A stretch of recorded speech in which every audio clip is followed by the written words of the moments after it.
The State Department issues a new warning for Americans in Ukraine. And in sports, Ohio softball is in Oxford to take on their arch rival. Newswatch starts right now.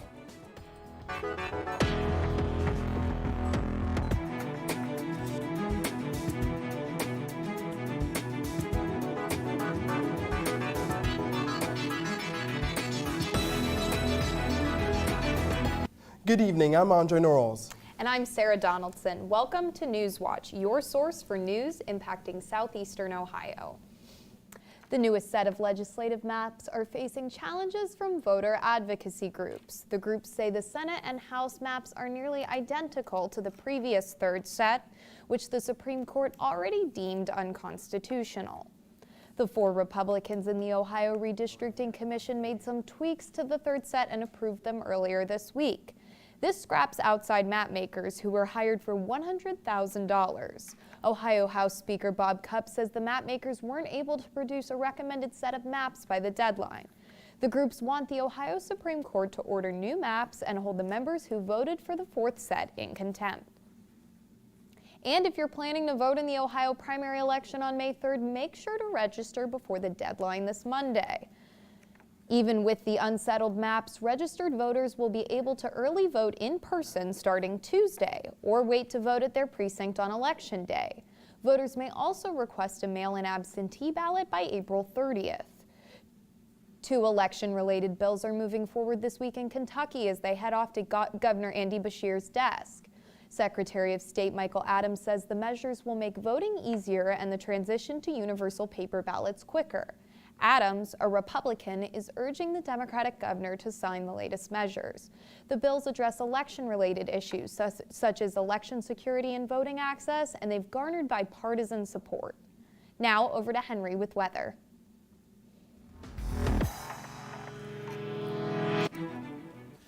The weather pulled a funny April Fool's joke on us this morning with plenty of mixed precipitation and really chilly temperatures, and we're going to continue to see that through tonight. But luckily, we're going to see dry conditions over the next couple hours as the precipitation that we saw this afternoon and this morning is now pushing off to our east. And as you can see towards the west, there is absolutely nothing to see. So we definitely aren't going to be seeing that heavy graupel that we saw earlier this morning.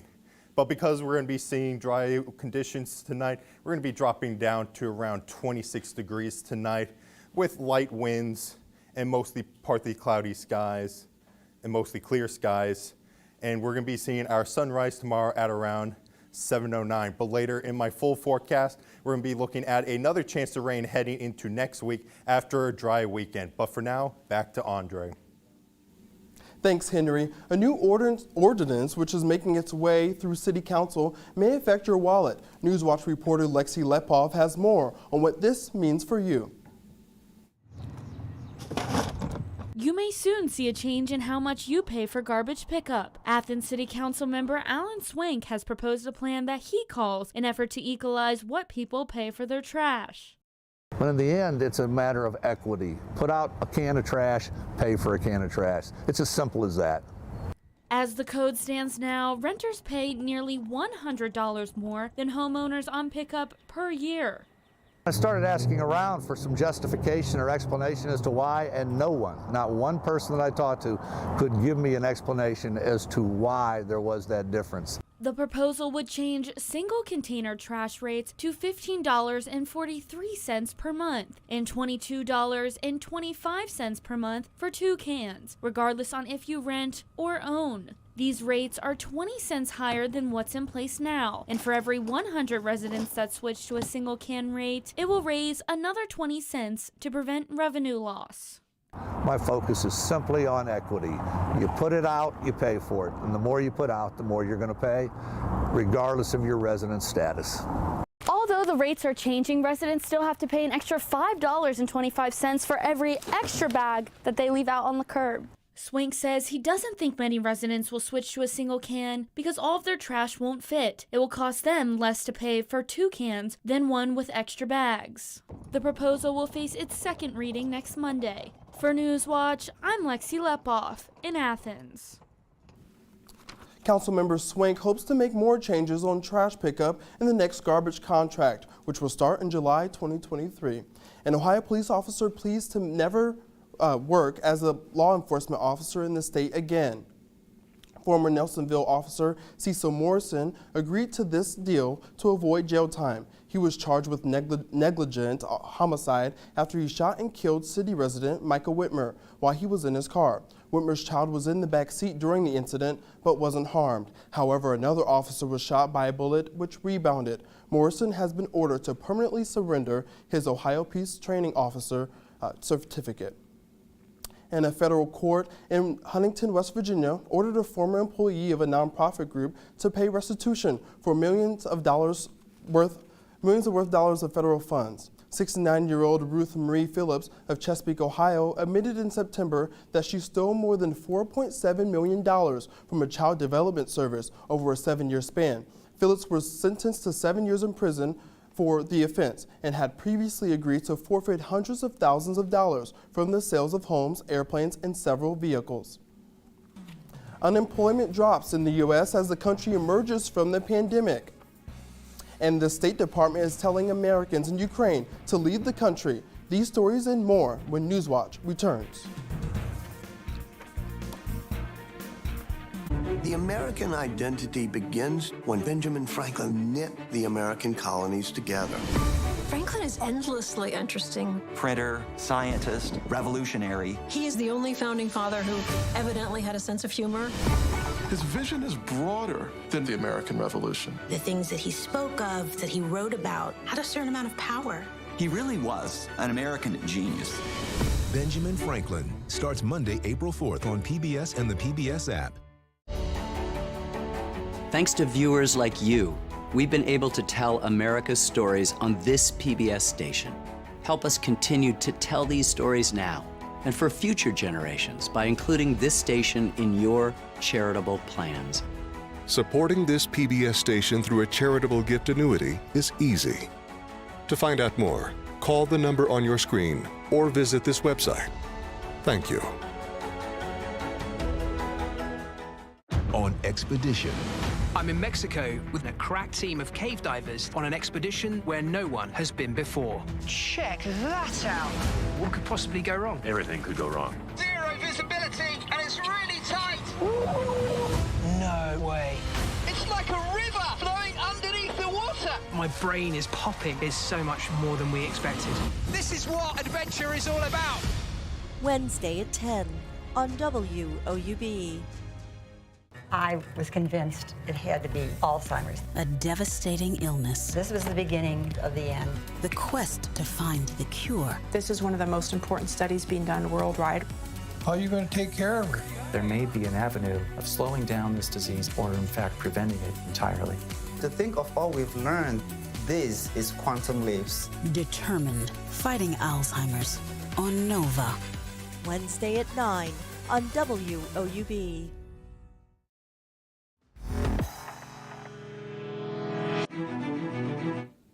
Two years after the pandemic began, which led to a loss of 22 million jobs, federal labor statistics released today show the country is recovering.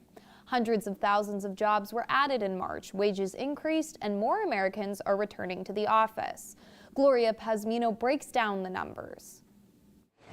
431,000 jobs added in March and unemployment down to a pandemic-era low of 3.6%. Two of the strongest signs that America's labor market is roaring back. It means that our economy has gone from being on the mend to being on the move.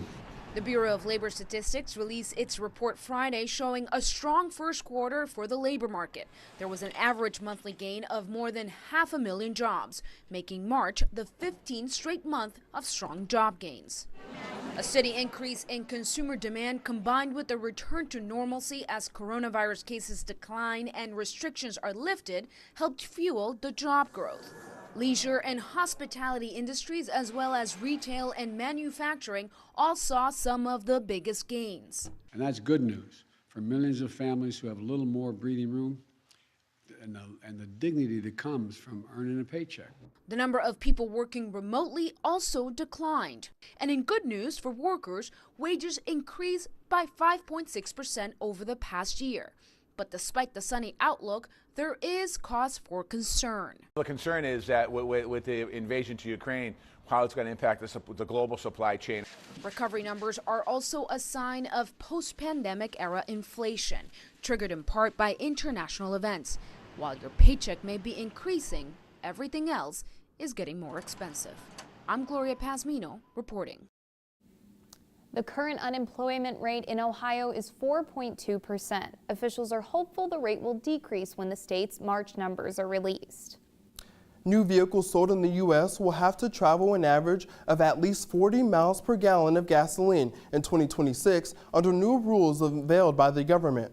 The National Highway Traffic Safety Administration said today its fuel economy requirements will undo a rollback enacted by President Donald Trump. The new requirements increase gas mileage by 8% per year for model years 2024 and 2025 and 10% in the 2026 model year. Transportation Secretary Pete Buttigieg will help Americans save at the pump. Model year 21 vehicles, the standard is 36 miles per gallon. By 2026, we'll be over 48. So what that means is a 33% gain. It means if you're filling up 4 times a month, that would be.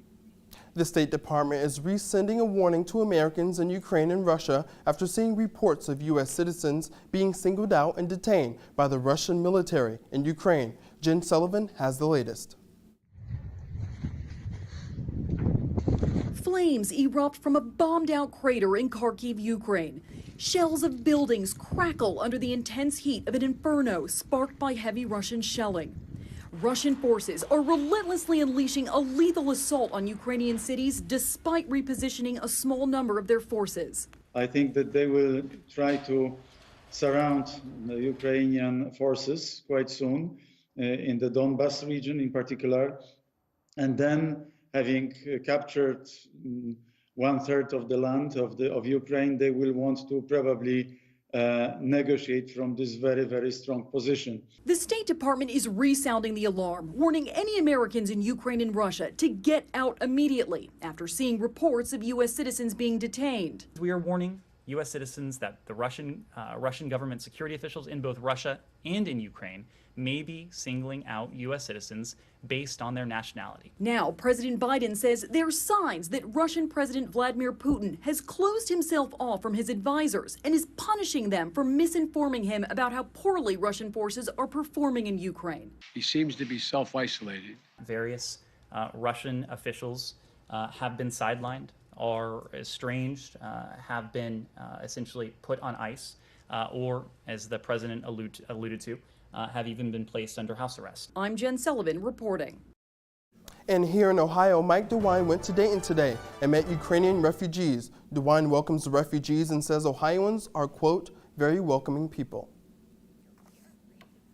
How April Fool's Day may actually be good for your health. That story is still ahead. And we're going to be seeing dry weather coming in for this weekend, but we do see the chance of rain move back in heading into next week. I'll have more on this in my full forecast coming up on Newswatch. But first, a look at stocks of local interest.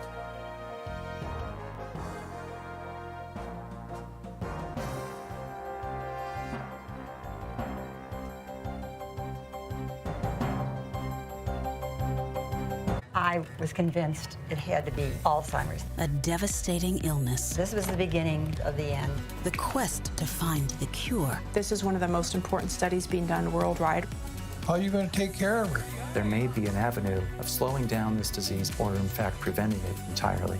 To think of all we've learned, this is quantum leaps. Determined, fighting Alzheimer's on Nova. Wednesday at 9 on WOUB.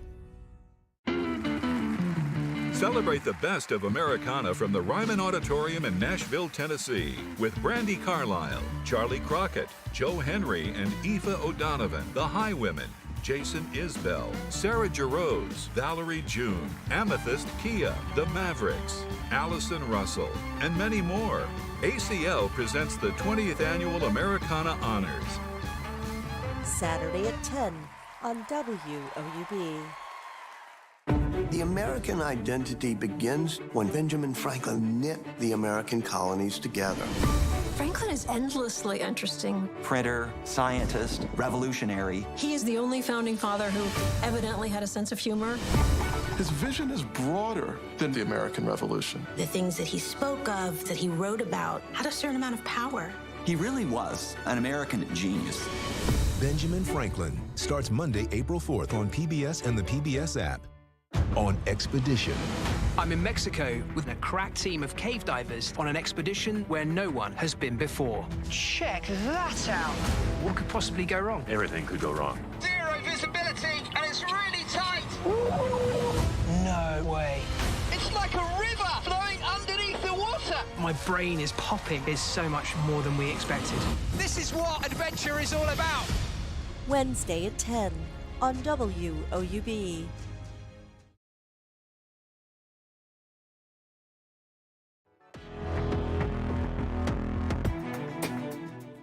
Welcome back to Newswatch. Sorry about that issue, but welcome back to Newswatch. I'm forecaster Henry Groff with a look at your weather for heading up in this weekend. And luckily, after seeing plenty of wintry mix this morning and some snow flurries through the afternoon, the precipitation has now moved off to our east, and we do have dry weather moving in from our west. Because as we look at the region, at the national radar, we don't have a lot of activity in the area, but we are watching some precipitation across the Central Plains. That will be affecting our weather in the upcoming couple of days. We do have an area of high pressure, again, off in the Central Plains around Iowa. That will be moving in through tonight and through the afternoon tomorrow. So we are expecting some pretty nice weather heading into tomorrow, but first, we do have to deal with below freezing temperatures. We're going to be heading down to around 26 degrees and some clouds, but those clouds are why we're going to be seeing more cold weather through tomorrow. But luckily, we'll see some dry conditions tomorrow. It will slightly warm up a little bit, but not that much. But we are going to be tracking an area of low pressure that will be bringing in some rain for the upcoming week after seeing a dry weekend. A little warmer tomorrow, but not as warm. We'll still have lows at around 37 for our Saturday night. But for Saturday, we're going to be reaching around 57, and we're going to be seeing mostly cloudy skies through the afternoon tomorrow. Still tracking that area of low pressure off to our west. That'll be bringing in some rain and another cold front. But we're still expecting some dry conditions heading into our Sunday. But once that low pressure moves through, we will see some precipitation move in and maybe some snow flurries possible again. It's spring. We do see these fluctuation in temperatures, so we will see some rain and some snow flurries heading into our Sunday. But overall, looking at the weekend, we do have mostly cloudy skies for our Sunday, and then the precipitation chances do increase for our Monday. Temperatures will be a little bit warm with highs at around 57 degrees, and then by Monday around 49. But we're still looking at really cold temperatures in the morning with lows on Sunday at around 35 degrees. And again, for our Saturday, still cold with our lows at around 37 degrees. But looking at our 7-day forecast, we're going to be seeing mostly cloudy skies again through the weekend, but it's just all rain Monday through Friday, with chances increasing through the day from Monday through Wednesday. Warm temperatures do return on our Wednesday, heading up to 71, but it quickly cools down by Thursday and Friday as we drop back down to the low 60s and even the low 50s. And Henry, you know, when I woke up this morning, I opened my blinds and I saw a wintry mix hitting the ground. I know it's April Fool's, but was Ohio just playing a bad joke on us, or can we expect more of this going into the weekend? Yeah, Ohio is playing a bad joke on us with the grapple this morning. But luckily, no joke this weekend. We're going to be seeing some dry weather. Great. And like I said, it's April 1st, which means it's April Fool's Day, the one day of the year devoted to jokes and pranks. And while it may seem silly, a clinical psychologist says it can also be good for you. Mandy Gaither has more on how the day can help improve your health. It's no joke. He got me. April Fool's Day may actually be good for you. Humor and laughter have amazing long and short-term benefits to the body and the brain. Susan Albers, a clinical psychologist with Cleveland Clinic, says when we laugh, our bodies release some important chemicals. Oxytocin, which she says promotes bonding and feeling close to others. Dopamine, making us experience pleasure. And endorphins, a natural pain reduction chemical. Once a year, we are granted permission to play a prank or to be silly. So we really need to take that opportunity. Albert says humor can help us feel connected to others, release tension, allows us to have fun, and can help you manage certain feelings. Humor is a really important psychological mechanism for coping with the heavy things in the world. It just helps us to lighten up and look at the situation in a much different way. But remember, this day you could be the target of a joke too. It's important to have your own sense of humor. Lighten up. Take the situation in a very lighthearted way. For Health Minute, I'm Mandy Gaither. It's also important to be mindful of others today. Think before you play a joke or pull a prank about whether the person will find it funny. If they might not, you might want to think twice about doing it. Coming up in sports, Ohio softball takes on their arch rival and look to improve their record, while the baseball team prepares for another busy weekend. And be sure to stay tuned to WOUB. Here's a look at what's coming up tonight on your public television station.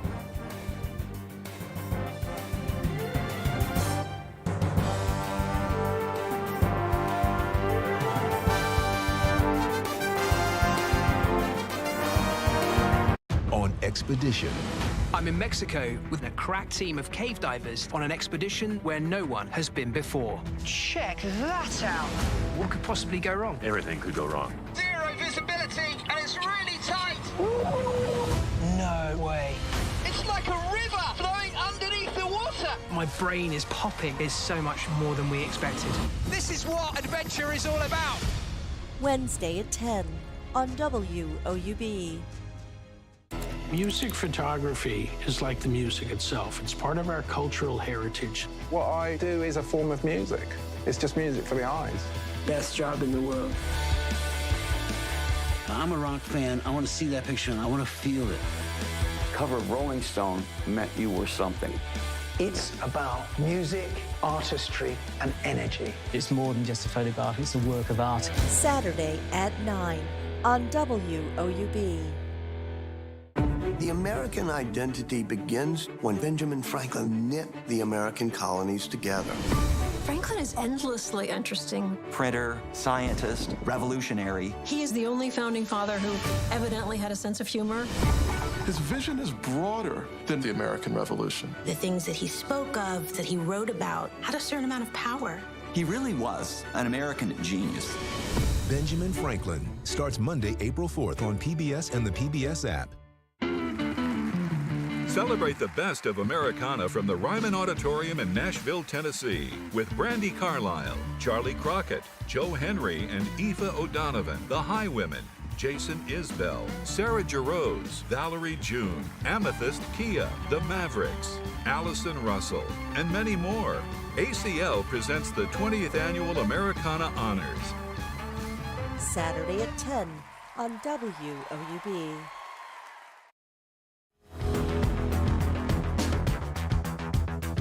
Hello everyone, I'm Darius Sethna. Ohio softball is in the midst of a 3-game series in Oxford. The Bobcats are locked up with the Miami Redhawks. As of right now, Bobcats up 2-0 in the bottom of the 5th. The two teams square off in a doubleheader tomorrow as well. Ohio sits with a record of 8-16 and looks to get their third conference win tonight. Doubleheader action in the Battle of the Bricks begins at 1 p.m. from Oxford tomorrow. Ohio baseball also takes on a conference opponent on the road. The team faces the Central Michigan Chippewas in Mount Pleasant, Michigan, starting tomorrow at 2 p.m. That's the first of 4 games in 3 days for the Bobcats. Ohio's last outing was last weekend in Bowling Green, where they split their 2 games against the Falcons. But on the bright side of things, the Bobcats scored 21 total runs in their win against Bowling Green. They hope to carry that momentum into this weekend. The Columbus Blue Jackets were unable to end their losing streak last night. In a homestand against New York Islanders, the Columbus Blue Jackets fell in both matchups. Their most recent game was in the Big Apple with a 5-2 defeat. The team now sits 32-31-5, that record, and sits 6th place in the Metropolitan Division. They've lost 5 straight contests and have been outscored 21-11 in that stretch. They're 15 points behind the final playoff spot after the losses to New York, putting their season on the line. The Blue Jackets continue their season with another home and homestand against the Boston Bruins Saturday and Monday. Both games start at 7 p.m. And it's finally here. The final 4 teams in March Madness battle it out in New Orleans this weekend. We have a terrific couple of matchups this weekend with the Kansas Jayhawks squaring off against the Villanova Wildcats at 6:09 p.m. tomorrow. After that, Coach Mike Krzyzewski continues his final run with Duke. The Blue Devils take on the North Carolina Tar Heels in one of college basketball's most intense rivalries at 8:49 p.m. The winners stay in the Big Easy to face off in the championship game Monday. The Cleveland Cavaliers continue to struggle as the NBA's regular season comes to an end. The Cavs were in Atlanta last night to take on the surging Hawks, who came into the game on a 3-game winning streak. Despite a valiant effort from the team, it was All-Star guard Trae Young's night. Young dropped 30 points and 9 assists to lead the Hawks to a 131-107 victory at State Farm Arena. The Cavs dropped to 42-35, while Atlanta improves to 40-37. Here are the standings in the NBA's Eastern Conference. The Cavs sit in the 7th seed, and if the playoffs were to begin today, the Cavs would host the Brooklyn Nets for the right to advance to postseason play. Brooklyn is coming off an overtime loss to the defending champion Milwaukee Bucks last night. The Charlotte Hornets take on the 76ers, Heat, Magic, and Bulls in their upcoming games, while the Nets take on the Hawks tomorrow in Atlanta. That Nets game is going to be a critical game as each team tries to solidify a playoff position. Well, so I saw the Cavs lost. I heard about that. I heard that you are a huge Cavs fan. What was it like?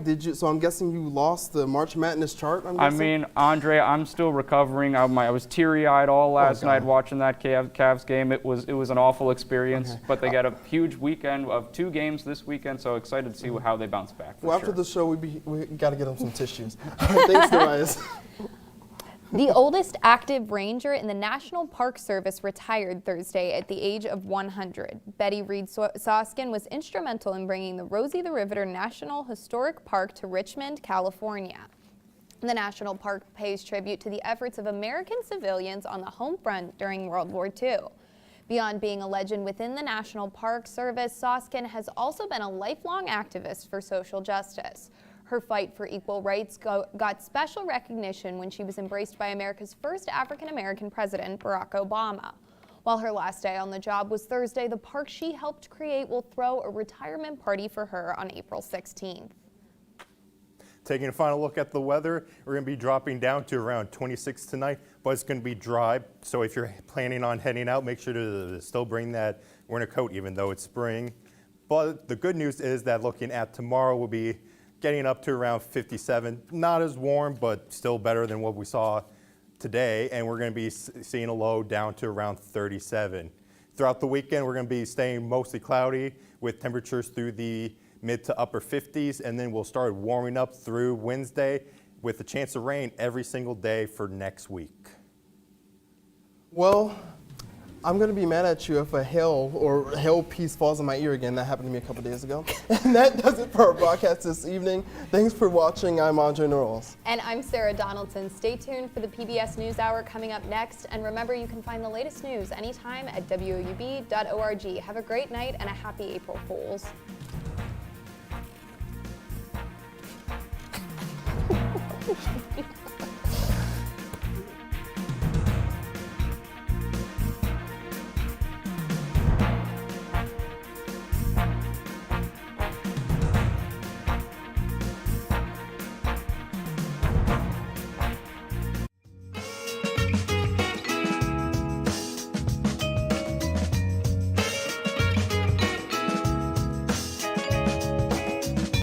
American identity begins when Benjamin Franklin knit the American colonies together.